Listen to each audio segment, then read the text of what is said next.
Hi everybody, quickly logging in to create this video about greaseproof paper. Let's go.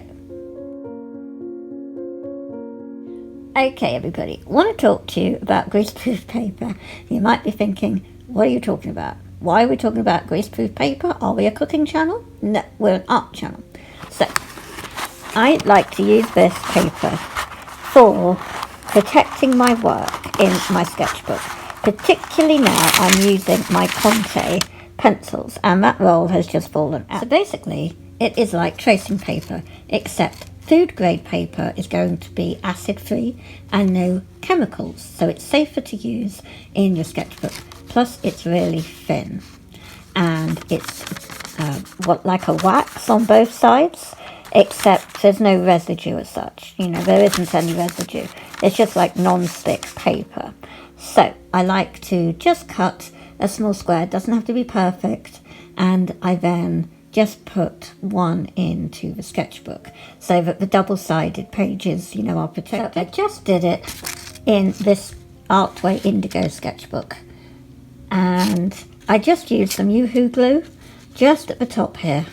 And it is just protecting both pages just from any smudging that could be going on, particularly with the black.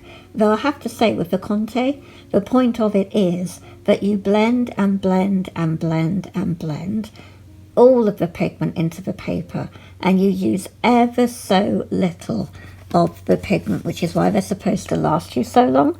So basically you would just literally very lightly like caress the surface of the paper, ever so very lightly, very little, and then you would use your blending stub here, your tortillon or whatever you know are using. I do recommend the tortillons, and you just blend and blend and blend and blend.